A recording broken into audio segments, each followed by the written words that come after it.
we have to learn not to turn to external authority for our operating orders, as it were, but to our own inner light and our own sense of inner guidance. You're listening to the Mindful Mama podcast, episode number 327. Today we're talking about peace, community, and values with Parker Palmer. Welcome to the Mindful Mama podcast, now with over 1 million downloads. Here it's about becoming a less irritable, more joyful parent. At Mindful Mama, we know that you cannot give what you do not have.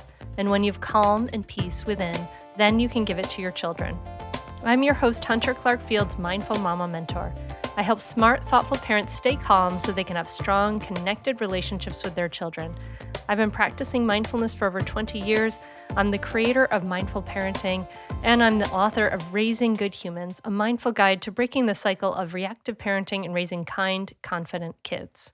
Welcome back to the Mindful Mama podcast. This is such a cool episode for you to join in on. It's just lovely. So Parker is the founder and Senior Partner Emeritus of the Center for Courage and Renewal. And he's a writer, he's a teacher, he's an activist who focuses on issues in education, community, leadership, spirituality, and social change. He's the author of 10 books, including several award-winning titles that have sold nearly 1 million copies and been translated into 10 languages. The most recent is On the Brink of Everything, Grace, Gravity, and Getting Old. So I'm so excited for you to join me at the table as I talk to Parker. We're going to talk about filling human need and the importance of community and how can we look for a community that aligns with our values. So I felt like this episode, it was important to release it in a time, we're at the end of the year and we're thinking about our values and taking stock. And I think this episode will really help you to do that, really kind of think about what's really, really important to you. So I hope that this episode really does that for you, dear listener. And before we dive in, I want to let you know that the deadline for applications for the Mindful Parenting Teacher Certification Program is on December 31st, 2021.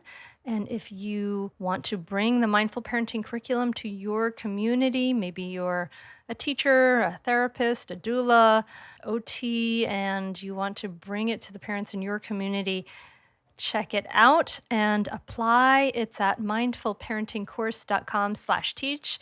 As of recording, I still have a couple of spots left, so check it out. Maybe that one is just waiting for you.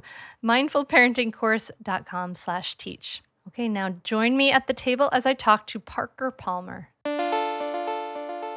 I'm looking forward to talking to you, and I want to, I've told you I want to talk to you about community and, as we're moving hopefully out of this time of COVID, I think it's so, so important. But before we dive into that, I'm really interested in kind of your own spiritual journey. Like look at, you've written a lot about it, and you came up in the Quaker tradition, right?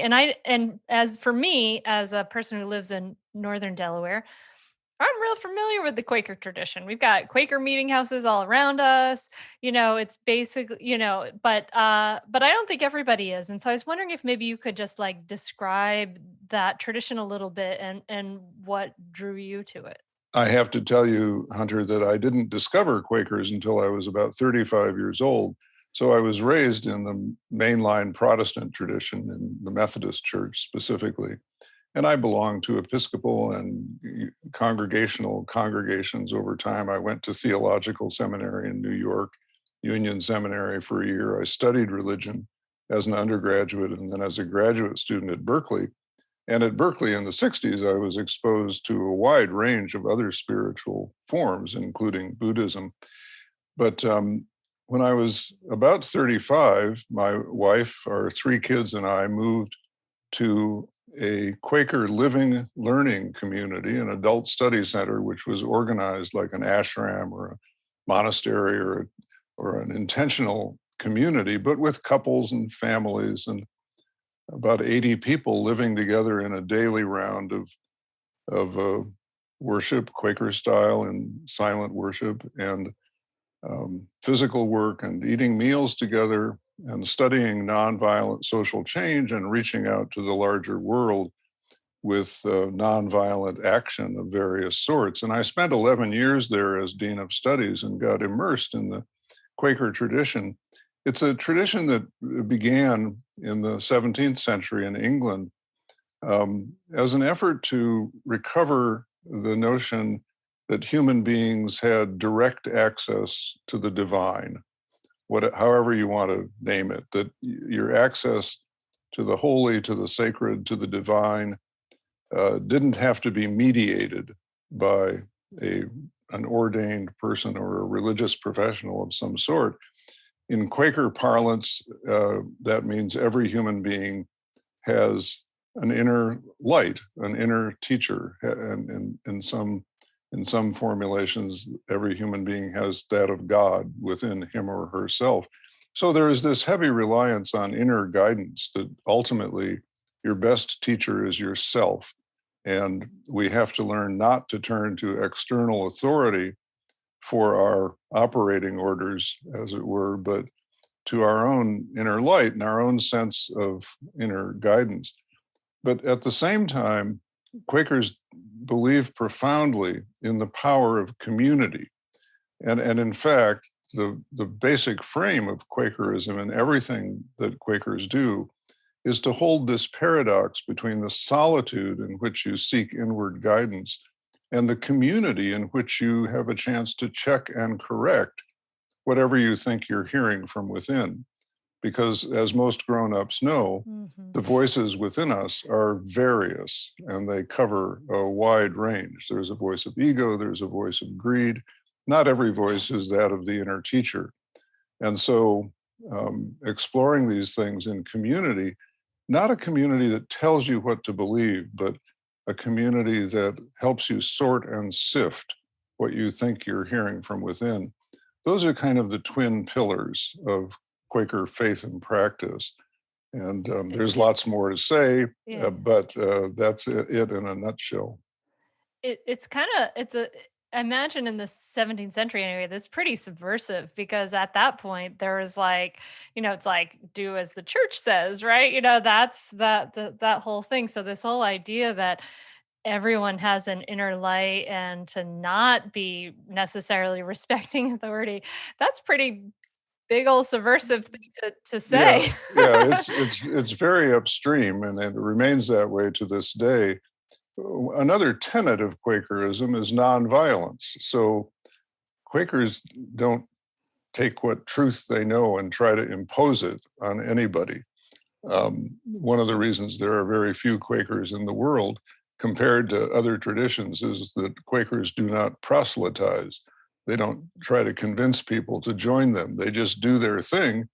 And if folks are drawn to them, then people can decide whether or not that's their path. But it is a subversive path. I mean, I think as soon as you say nonviolence, you're already swimming upstream in a culture that uses violence in one way or another to achieve a lot of things. And for Quakers, violence happens on very subtle levels. It's not just dropping bombs or shooting bullets. I'll give you a quick example. In a Quaker meeting for business, when decisions are being made by the Quaker meeting, which is the Quaker word for congregation or local church, they never vote because they believe that when 51% of the people can tell 49% of the people where to get off, violence has been done to the statistical minority. And so we reach decisions by consensus, which sometimes means talking a long time before the group can join in unity around the rightness or wisdom of a particular decision. It's a slow process, it's a painstaking process, but historically, it's had some remarkable outcomes. For example, and just to give one example, Quakers were the first religious community in the United States to agree to free their slaves. And that happened 80 years before the Civil War was fought. It took 20 years for them to get there. But when people say, gosh, that's a slow process, I always say, well, how about getting 80 years ahead of the Civil War to take corrective action against America's original sin Yeah. of enslaving other human beings. So it's a really interesting tradition for me. I joined it partly because I was fascinated with the inner journey, partly because I was fascinated with the various shapes and forms of community, and partly because I was deeply committed to positive social change in a nonviolent mode. The, the non-violent piece speaks to me hugely, and I love the idea that everyone has an inner light because for me I grew up agnostic. I grew up without a religion and I've observed religions from the outside for most of my life and seen, and sometimes feel very frustrated with the idea of original sin, that this is like badness, this original badness inside. And so I'm very drawn to the idea instead that everyone has an original light inside. I do truly believe that. I mean, again, I guess my term for that would be like everybody has a Buddha nature inside, but this idea of nonviolence and taking that into your life, and it sounds very simple, right? Like nonviolence, yeah, sure, great, but you're right. Like nonviolence is weaved into our culture in so many ways. Recently, I heard someone speak, and we take this idea of nonviolence into parenting too. And recently, I heard someone speak about spanking as um, state sanctioned domestic violence. And I thought, yes, that's true. Like, that's like legal domestic violence. It's crazy to think about it that way, but that really, really resonated with me. And this idea, though, of taking nonviolence to these really subtle levels of the vote and everything. I think that's fascinating. So when you got into this Quaker tradition, I'm curious, like, how old were your kids? And did it affect the way you parented them? Yeah, it definitely did. They were grade school age. I think one was in kindergarten, and another was, then there was one in maybe second grade and one in third or fourth grade. So they were quite young. And when we moved there, and we lived there for 11 years, so they did a lot of their growing up there as in their younger years. Um, we suddenly found ourselves in a family of 80 people. I mean, this was a very tight and close form of community with communal meals every day, silent Quaker worship in the morning, physical work during the day, and a full day a week just to keep up the grounds of this 30, 40 acre place with a lot of buildings on it, 80 folks in residence, um, et cetera, et cetera. It was also a radical economic model in that everyone who worked there made the same base salary. If you had kids, you got a slight increment per child. But I had a PhD from Berkeley. I was there as dean of studies in the academic program, and I made the same base salary as an 18-year-old who came to Pendle Hill not knowing what to do after high school, and came to work in the kitchen or work in the garden, because part of the Quaker testimony is radical equality between all human beings. Mm-hmm. And based on that principle of everyone has an inner light. And so my kids were greatly impacted by the fact that suddenly they're in a place where there's a lot of adults who care about them. And when I was busy or when my wife was busy, she also taught there. There would always be adults looking after our children, not by assignment, not because we hired them to sit, but because we were in community together. And in community like this, you care for each other. The walls are down, the distinctions disappear. And something more like Martin Luther King Jr.'s beloved community begins to happen.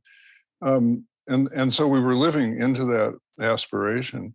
My kids also, got a sense that there are a whole lot of different ways to live, because they were going to public schools in the area Mm-hmm. where people were living, kids were coming from pretty affluent homes in the suburbs of Philadelphia. Wallingford, Pennsylvania is the location.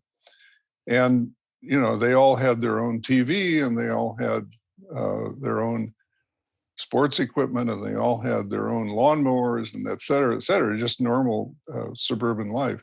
But at Pendle Hill, we were sharing these things in common. Communal property was more important than personal individual property. It was simple living, but it was not stressful. It was very comfortable, but it was simple living. And while my kids, balked at it at times, and I think especially in junior high and high school, sometimes felt a little strange compared to what was going on among their peers. When I talked to them down the road and said, so what did you get from Pendle Hill? They said, well, a lot of companionship in a really big and warm family, and the knowledge that we have choices to make about how we want to live our lives. It isn't just one size fits all.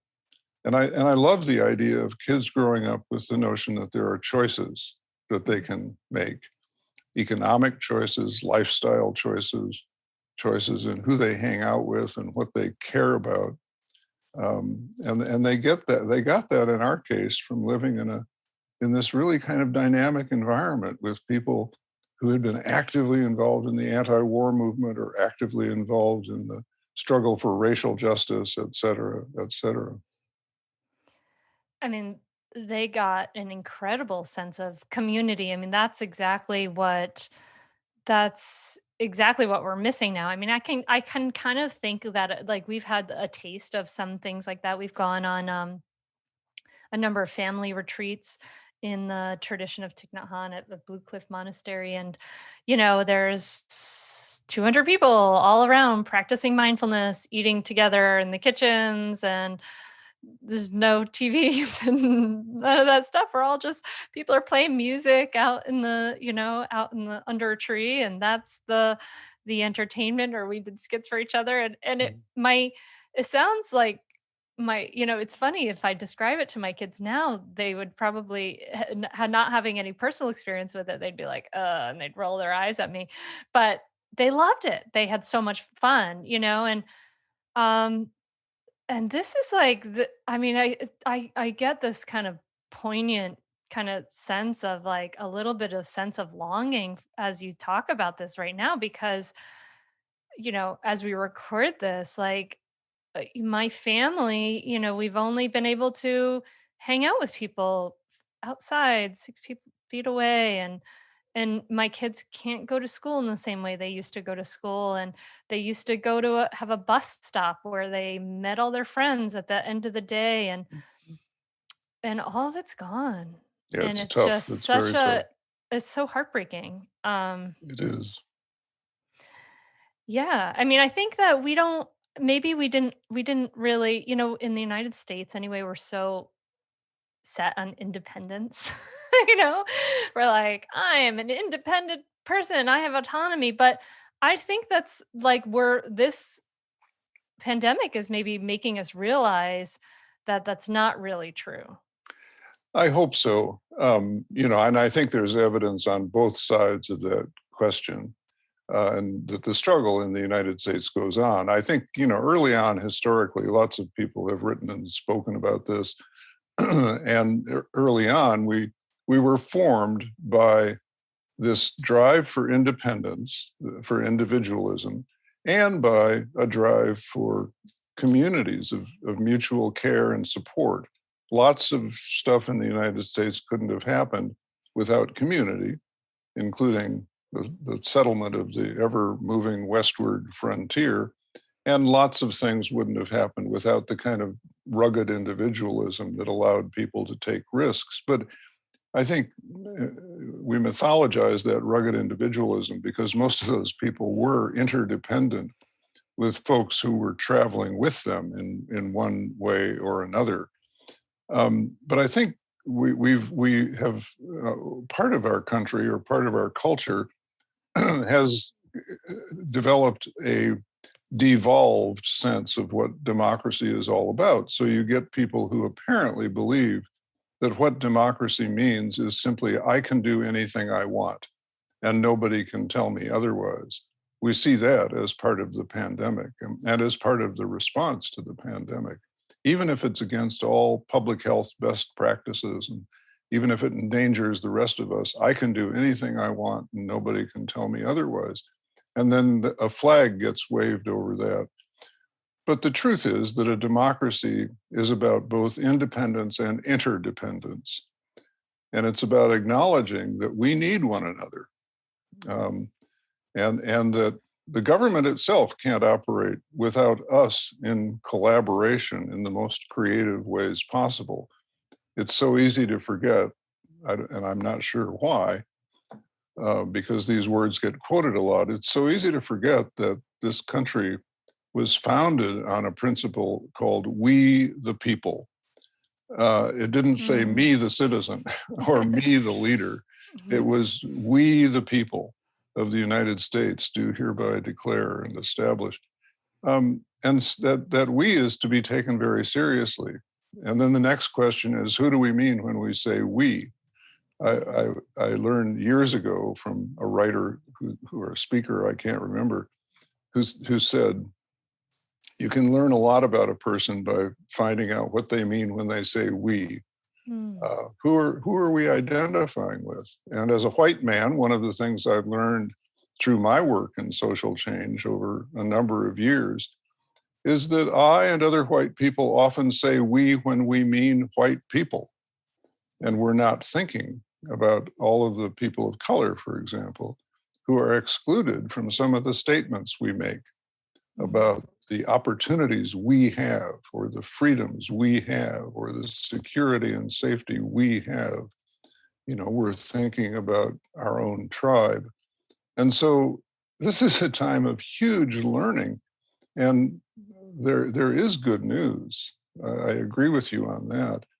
Coming out of this pandemic, this sense that we are interdependent, not only with each other, but with the natural world, because we're now on the edge of so many forms of ecological extinction. Well, we've walked past that edge in so many areas, but we're now realizing that we have to take the other seriously, whether it's people who look, talk, believe differently from us, or whether it's nature over which we've thought we had domination, but we have to act in collaboration. Stay tuned for more Mindful Mama podcast right after this break. Sleep is incredibly important to me, and that is why I want to cut back on my caffeine intake. I don't want to have any caffeine after like 11:30 or 12 in the morning, but I love coffee and I love drinking coffee. I love the whole idea of coffee after dinner. So it's a whole conundrum for me. And that's why I'm so excited that I finally found Rasa. And Rasa is an adaptogenic coffee alternative with an incredible selection of blends. You really, really need to try it. It's so good. So instead of caffeine, Rasa energizes you from herbs and uses 15 adaptogens. Adaptogens are like plants that grow in really difficult places. They have all these incredible health benefits, and 6 mushrooms across their blends. And they offer 10 awesome blends like cacao, bold, calm, elderberry. Each blend is formulated by clinical herbalists and can support decreased stress, better sleep, and energy throughout the day. And plus, Rasa sustainably sources their ingredients and buys fair trade or totally direct trade. So I'm loving the taste of Rasa. I actually made the calm blend in the evening because I like to drink some coffee tasting thing in the evening, and it tastes really good. I brewed a cup in a French press, and it was so calming. It tasted good. It tastes like a good cup of coffee, and it will support your energy and support your mood, but won't leave you jittery. It won't leave you unable to sleep.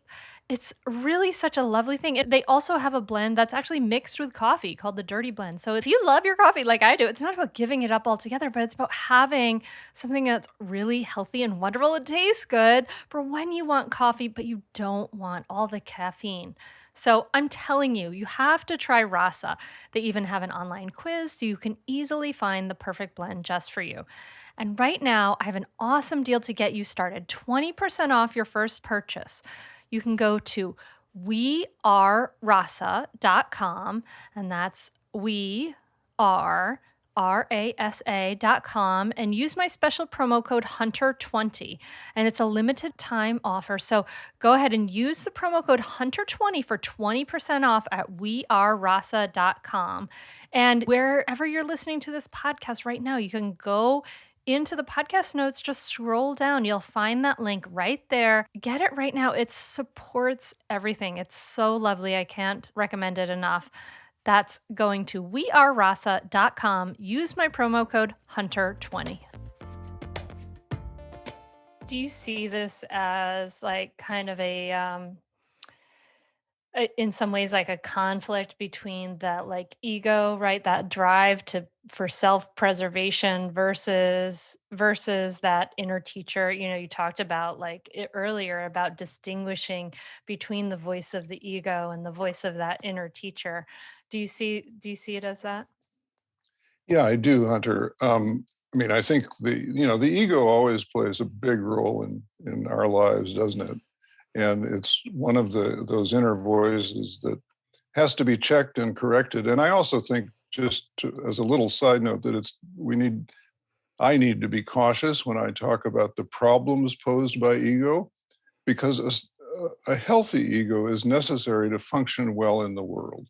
Yeah. And I know that lots of people, including lots of women, have historically been deprived of a healthy ego.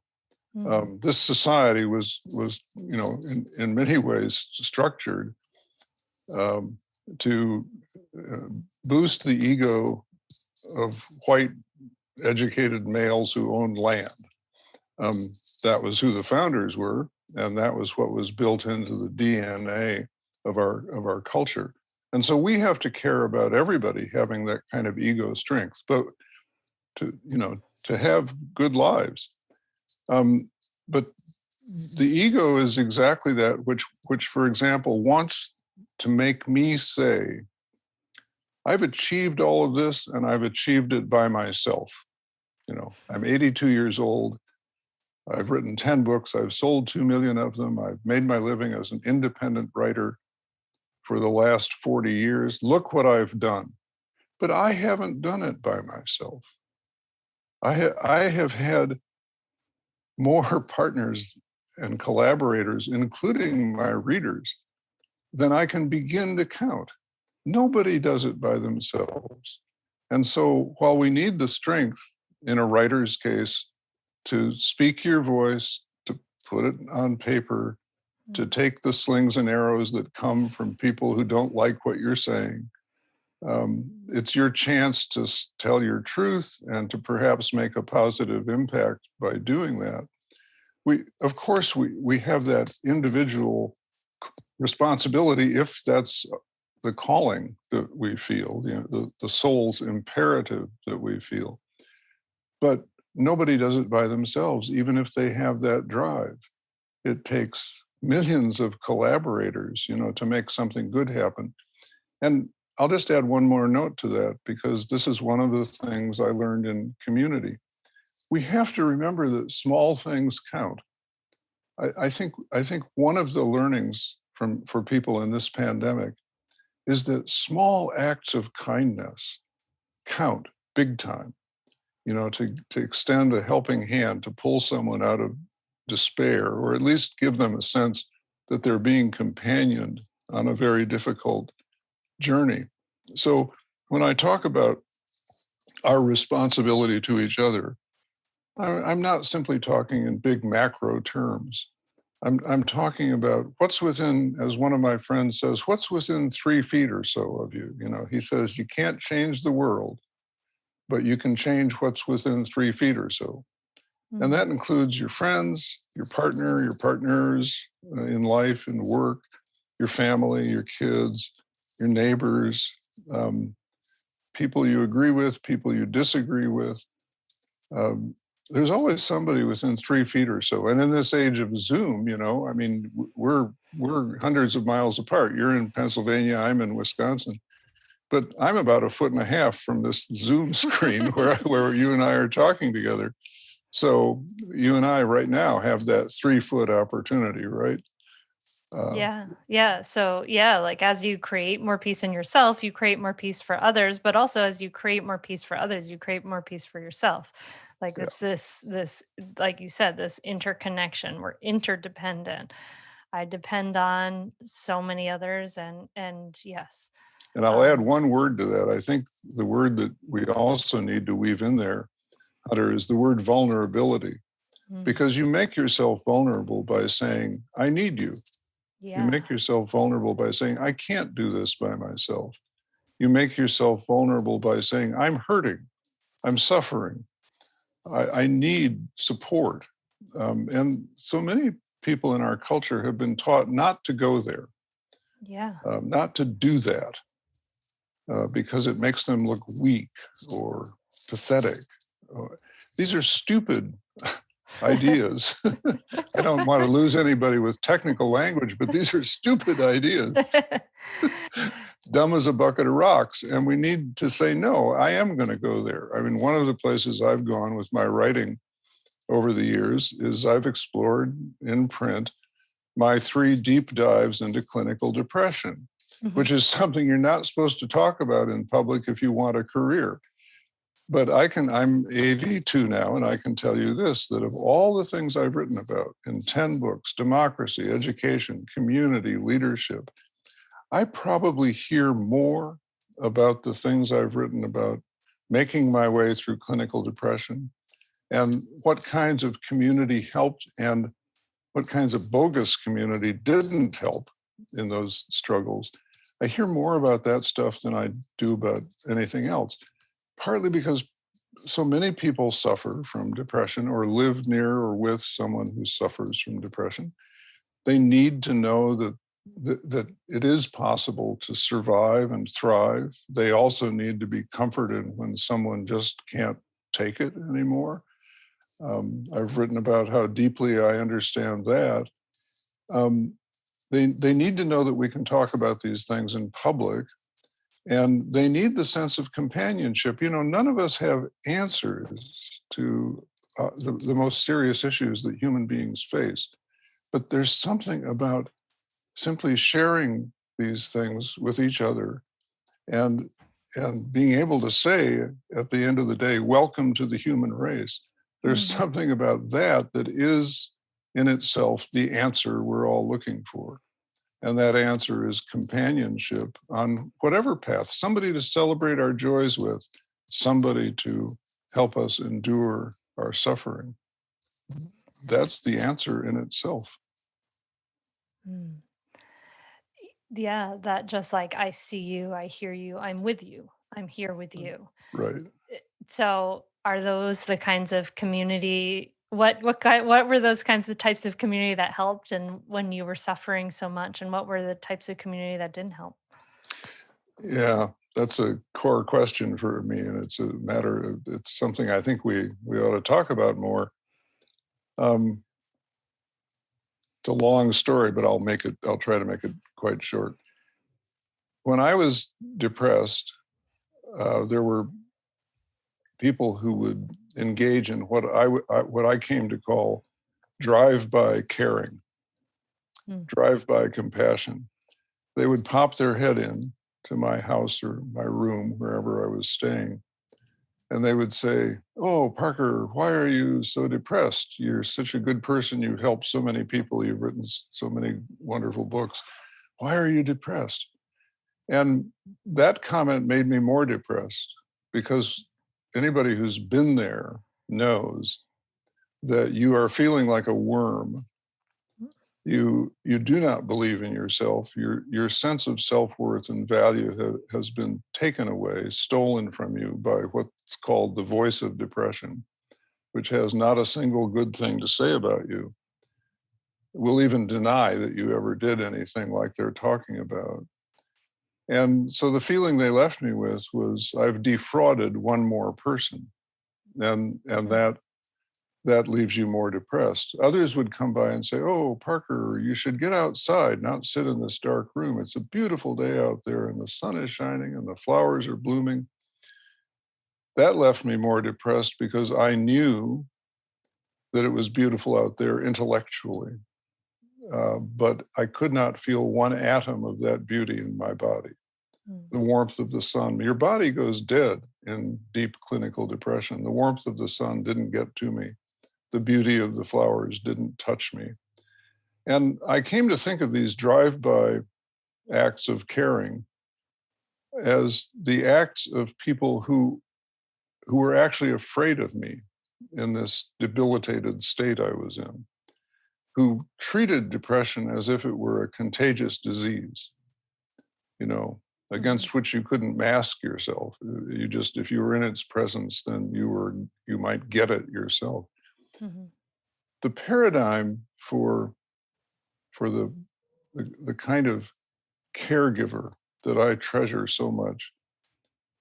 I was at Pendle Hill at the time for one of these depressions, and there was an older man in the community, about 10 years older than I, who was a very intuitive person, deeply perceptive and sensitive. And he asked me if it would be okay if he came to my house every afternoon around 4 o'clock, while I sat in an easy chair in our living room, and he massaged my feet while kneeling, or in front of me. Mm-hmm. This is something that men are not likely to offer each other, for one thing. It sounds extraordinarily rare. Yeah. And what was really amazing about this is that he somehow instinctively found the one place in my body where I could feel connected to another human being, because nothing else was working for me. As I said earlier, my body was dead. How he knew that there might be some life in the soles of my feet or in my feet, I have no idea, but he did. And every afternoon he would come at 4 o'clock. He was very quiet.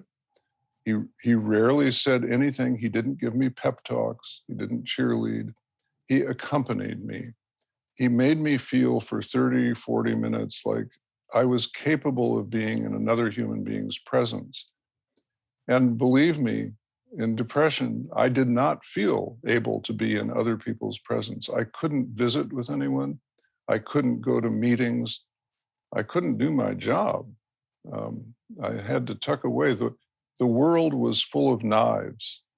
I could get out and ride my bike for 10 or 15 minutes to get a little exercise, but it had to be on the bike, not walking, because walking, I might have run into someone who would want a conversation, and that would have killed me. I would have fled in terror because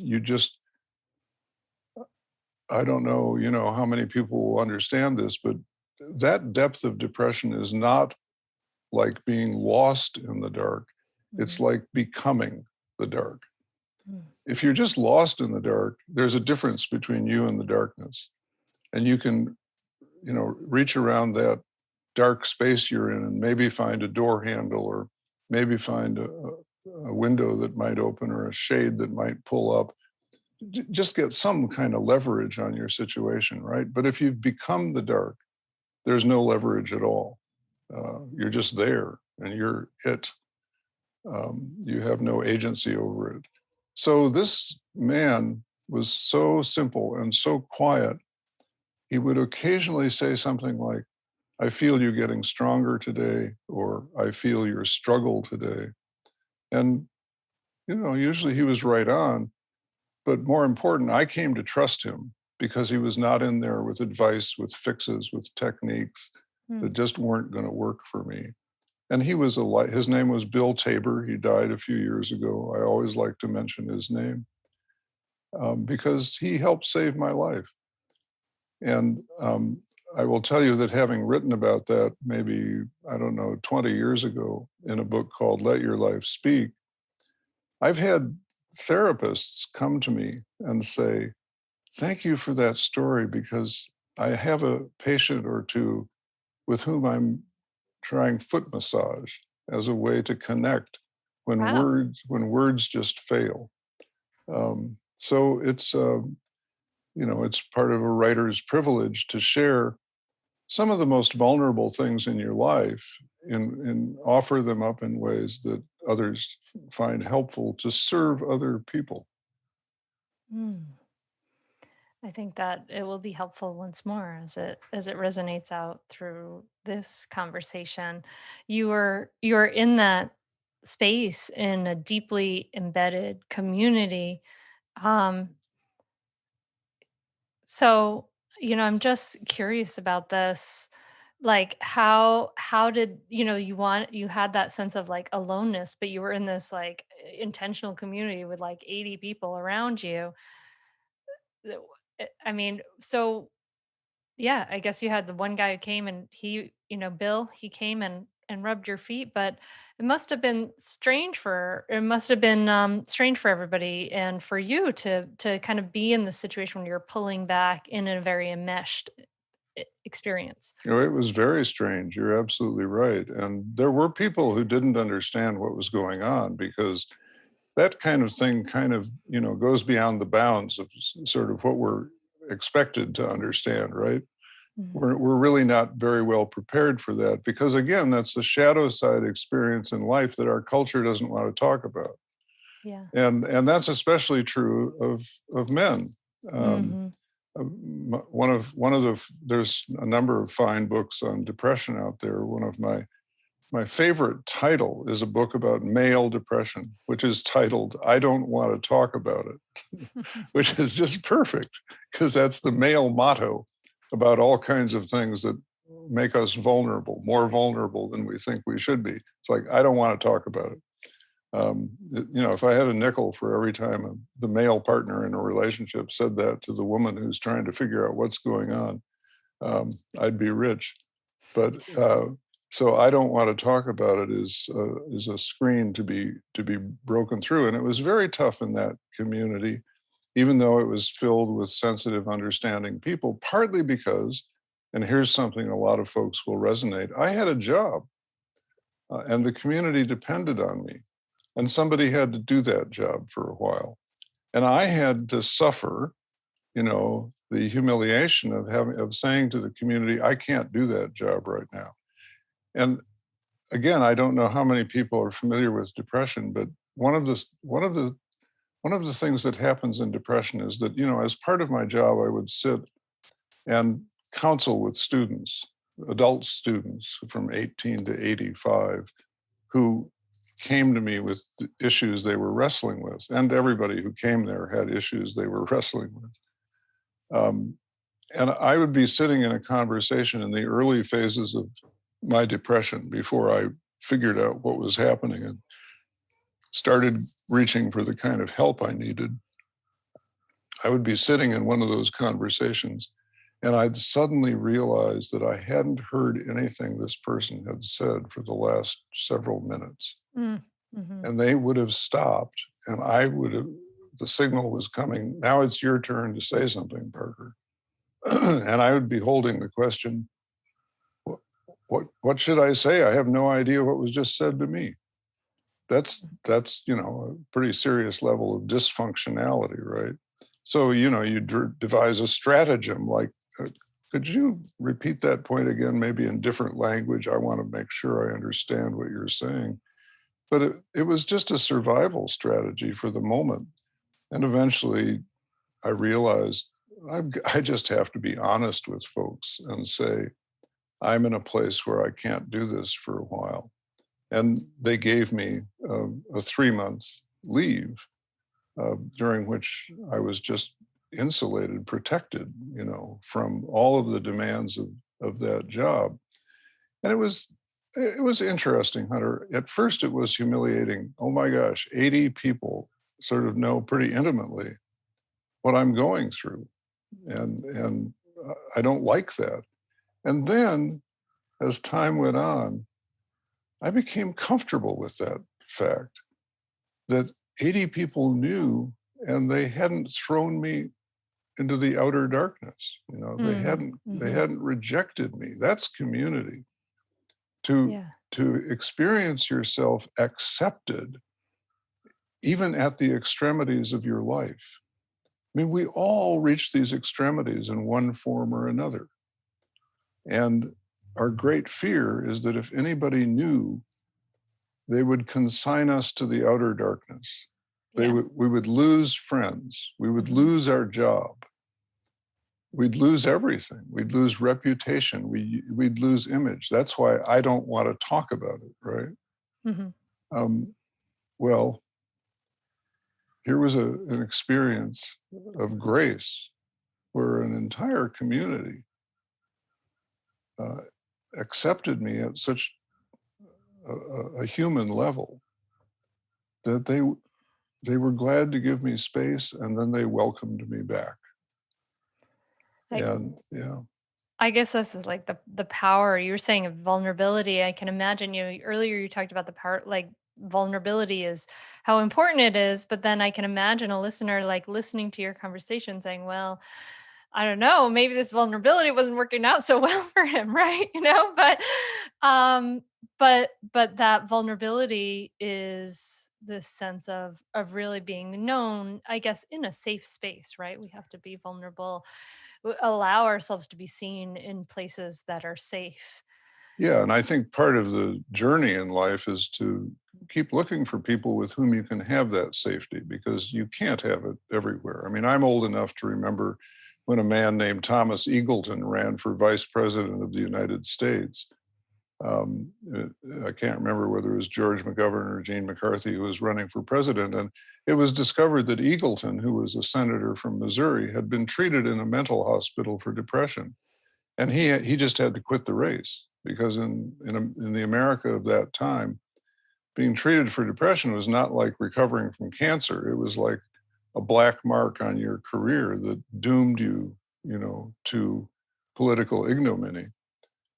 So, but to your point about vulnerability is always a risk. But here's the deal, I think.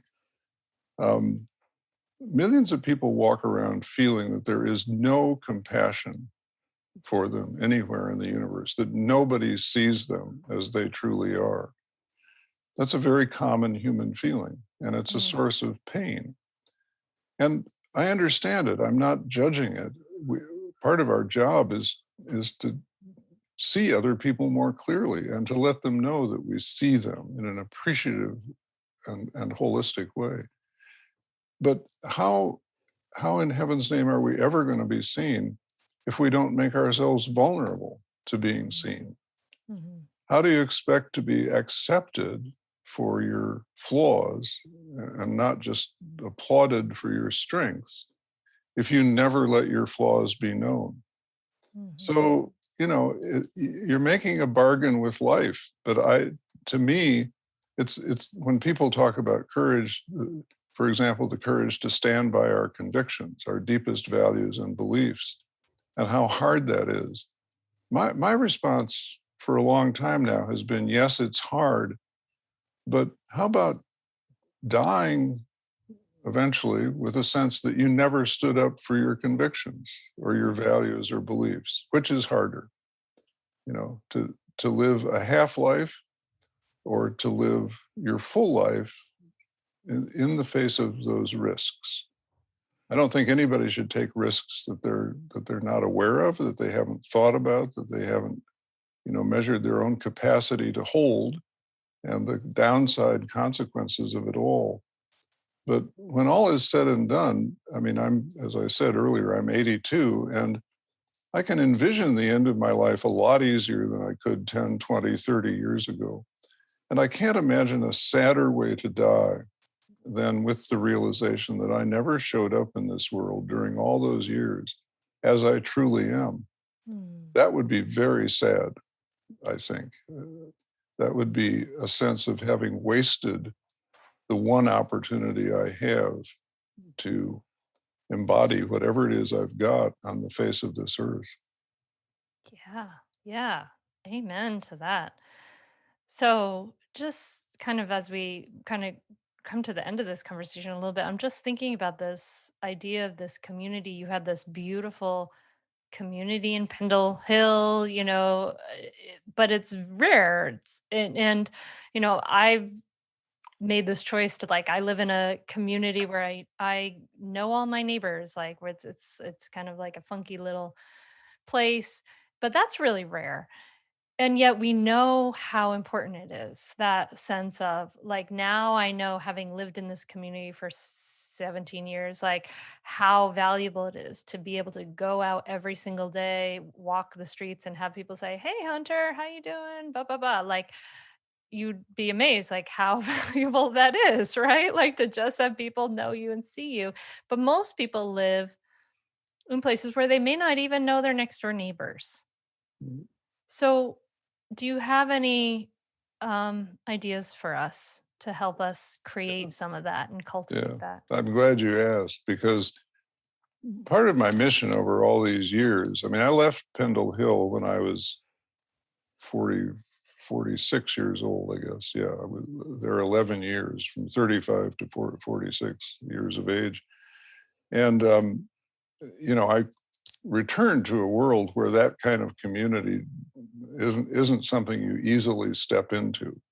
And if you do, you maybe join a spiritual group of some sort that meets once a week, and is a sort of a pale imitation of the rich 24/7 life I had at Pendle Hill.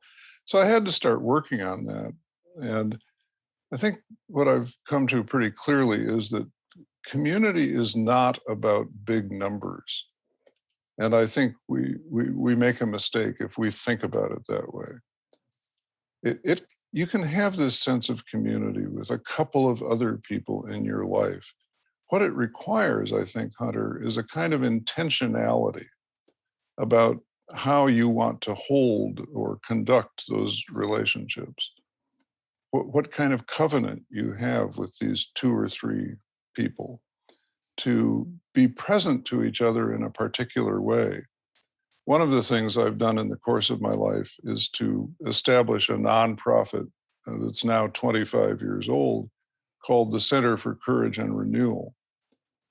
There's a website where people can check it out. We now have 300 facilitators all over this country and around the world, teaching this way of being together in smaller circles to people. We call them circles of trust. But those circles are formed by a kind of intentionality. I'll give you a quick example. When we come together to explore an issue that somebody has, or that a number of somebodies in the circle have, we we tell people that the fundamental ground rule that we're going to follow as we explore this issue is no fixing, no saving, no advising, and no correcting each other. No fixing, no saving, no advising, and no correcting each other. Well, these are smart people, so someone will always say, wait a minute, you've just taken away the only things we know how to do, the only things we like to do. What in heaven's name are we going to do? And our response to that is, well, because we've just taken these away from you, and we have a facilitator who's going to make sure that none of that happens. What we've taken away from you are all of the things that we do to each other traditionally in normal society that block us from taking a deeper inner journey to find out what our truth is, and that block us from forming deeper relationships with each other where we are truly known to each other. So these ground rules that forbid these conventional activities are going to require you to listen more deeply to each other. And then we add another practice, and there's lots of practices. I'll just name these two. We add another practice, which isn't prohibitive, but it says what we can do with each other as we speak is when somebody has expressed their concern, their issue, their struggle, we can ask that person if they're willing to receive questions. We can ask them honest, open questions. And honest, open questions turn out to be a high and demanding art because a lot of us have a tendency to ask questions that aren't really questions. They're little advices in disguise. So if you were to share a problem with me and I were to ask, have you thought about seeing a therapist? That's not an honest, open question. No. It's really it's a sneaky way of me saying, that's advising. That's advising. Or have you read this book, or have you tried this diet, or, Yeah. But if I were to say to you, well, has anything like that ever happened in your life before? And you were to say, yeah, and here's the story. And then I were to say, was there anything, as you look back on that passage of your life, is there anything that you learned at that time that might be useful now? And you start rummaging around in your own experience and come up with some things that are true for you because you know them experientially. That's a different conversation. And the kind of conversation we're reaching for is not one where you tell me something and then I get to tell you what to do about it, or what a smart person would do about it, such as me. Instead, I'm asking the kind of questions that give you an opportunity to have a deeper conversation with yourself. See, this takes us back to those Quaker twin principles of the inner teacher and community. So we're in community now, going through this process. I'm following the ground rules. You're exploring your own issue at a deeper level because of my honest, open questions. And you're in a deepening conversation with your inner teacher. So there it is in a two-person nutshell, right? It doesn't take 80 people. It doesn't take a huge amount of skill, although it takes discipline, intentionality, practice. For you to have 2 or 3 people in your life who can do this kind of thing with each other on a kind of round robin basis, whenever anybody's got something they're wrestling with, or just as, let's check in, let's keep up with each other, even when the irons aren't in the fire. There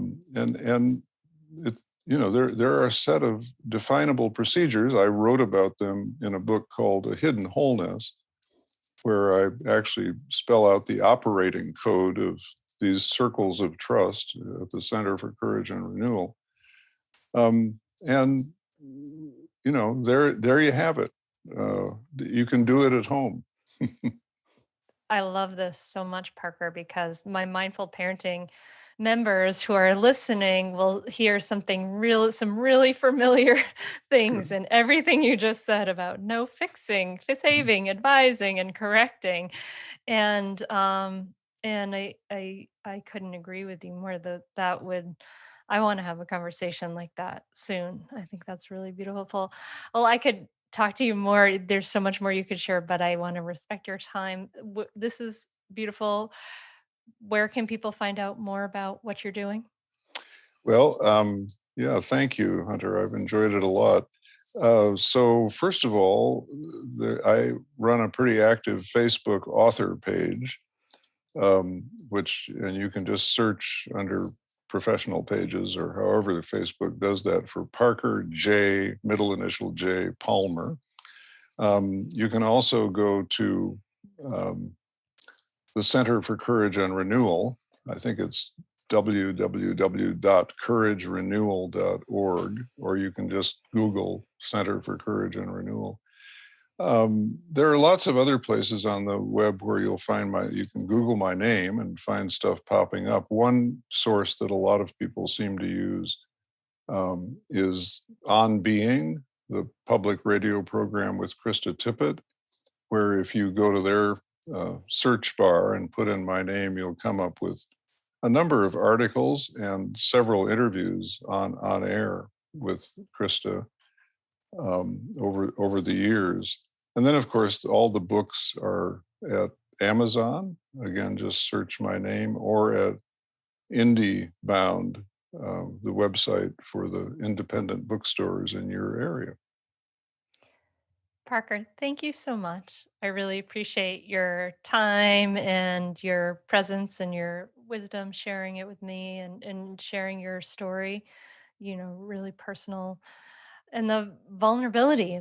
I know that that openness is really helpful to many people. So I know it will have some ripple effects, Well, and it's much appreciated. Thank you.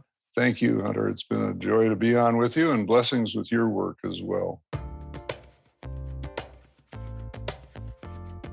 Thank you so much for listening. I'm so glad you made it through the beautiful conversation with Parker Palmer. I think that, it's so important for us to just take this wonderful perspective that he offers and just bring it into our lives too. So I hope this episode has helped you. If you like it, of course, please do share it with your friends, share it with your family. Like, word of mouth is just the best way. It's how this podcast has grown and had over 1.5 million downloads now. It's really amazing. So thank you for any time you've shared it or mentioned it or shouted out. It really makes a huge difference, and it helps people find these conversations that are so meaningful. So, hey, listen, if you are interested in bringing the mindful parenting curriculum to your community and to the teachers, therapists, to the OTs, maybe you're just a parent who's super passionate about parenting and want to start to teach that,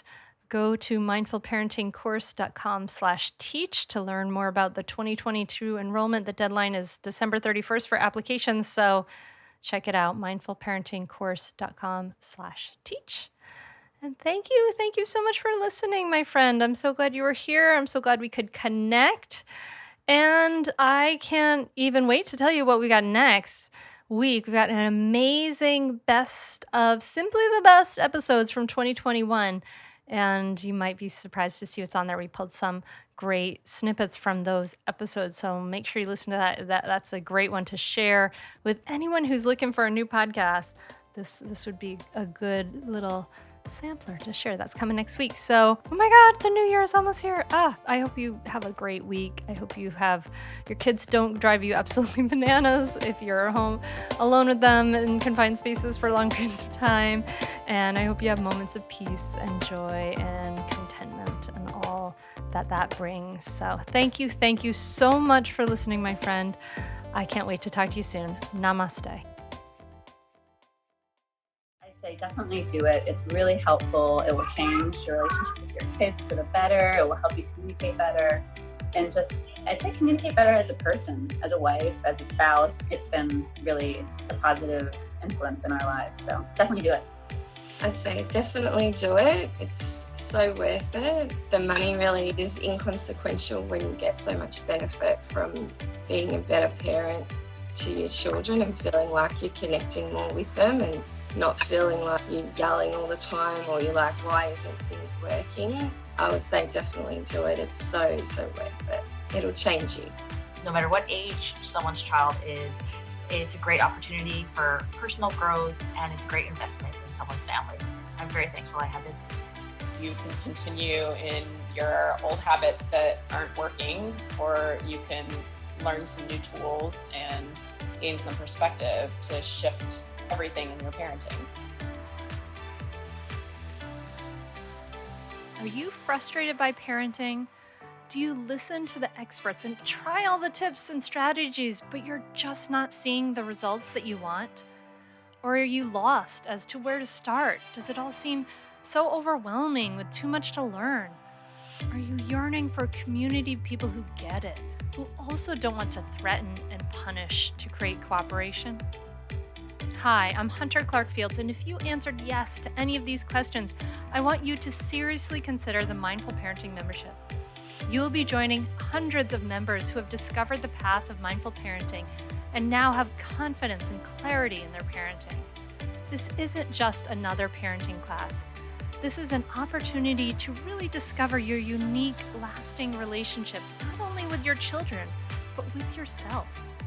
It will translate into lasting, connected relationships, not only with your children, but your partner too. Let me change your life. Go to mindfulparentingcourse.com to add your name to the waitlist, so you will be the first to be notified when I open the membership for enrollment. I look forward to seeing you on the inside. mindfulparentingcourse.com.